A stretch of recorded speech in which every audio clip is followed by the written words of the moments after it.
God may hate divorce, but that doesn't mean he wants married couples to stay together at all costs and end up hating each other.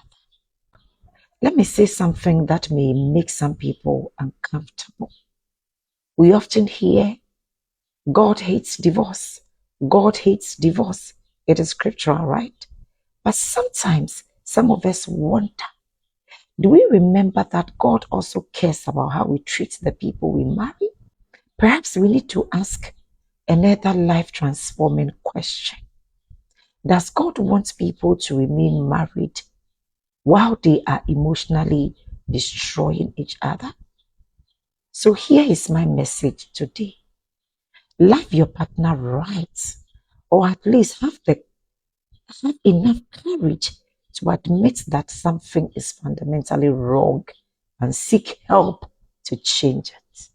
Do you want marriage that merely survives? Don't you want a marriage that gives life? If you've been married for years but feel like a stranger inside your marriage, I wrote this book for the conversation we've been afraid to have. The Married Single, Time to Rewrite Your Story. Perhaps the question isn't simply, how do we avoid divorce? The better question should be, how do we stop creating a marriage that makes people want to escape? That is the conversation. It starts with one uncomfortable truth. You know better. So treat the person you married better. Not because you're afraid of divorce, not because other people are watching, but simply because love deserves to look like love. The God who hates divorce equally cares about how we treat each other. Meaning, love your partner or leave them alone. Staying married is not a license to mistreat your spouse. You know how to be respectful to your boss. You know how to speak carefully to your friends. You know how to treat guests right in your home. You know how to impress people outside your marriage. You know better, and you treat the people you want to treat better. So why does the person you promise to love sometimes receive the worst version of you? Why do you speak gently to everyone else but speak harshly to your spouse? Why do you protect everyone else's feelings but dismiss your spouses? Why do you show compassion to even strangers but become cruel to the person sharing your life? What is the point of proudly saying, I am still married, while the person you are married to is crying themselves to sleep? What is the point of keeping the marriage certificate while killing the friendship? What is the point of sharing a house while making your spouse feel homeless emotionally? You know better. You know how to be polite. You know how to control your temper when it matters to you.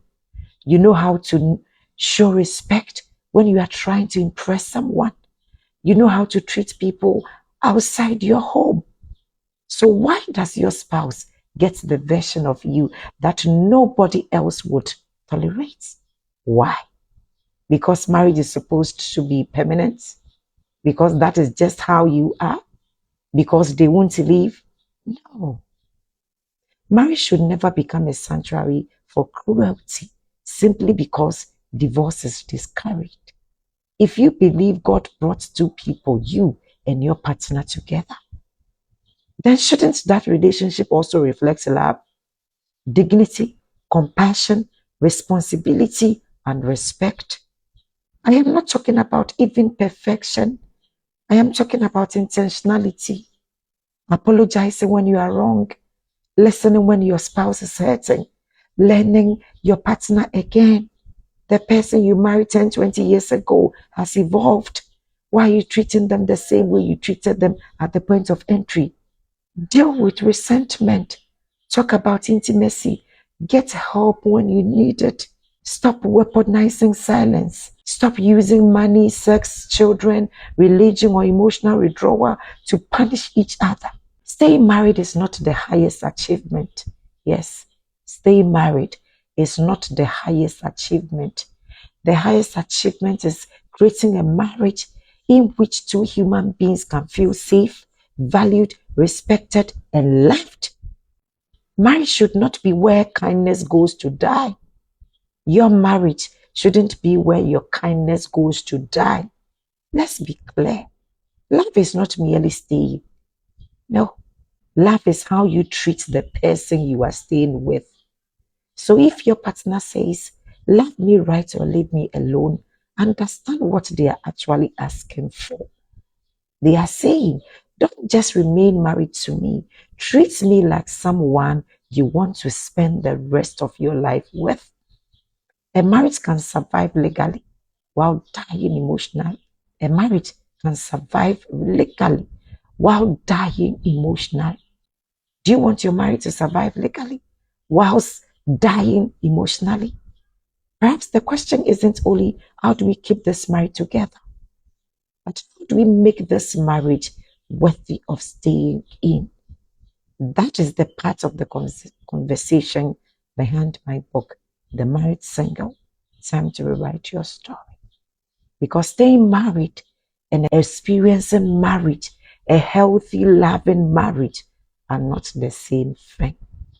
If you are going to stay, learn how to love each other better.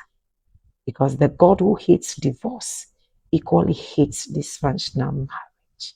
I am the Lady Keziah, a licensed psychosocial counselor and transformative mindset coach, helping adults 40 plus reconnect with themselves, reclaim their power, redefine their story, and boldly create the life they desire.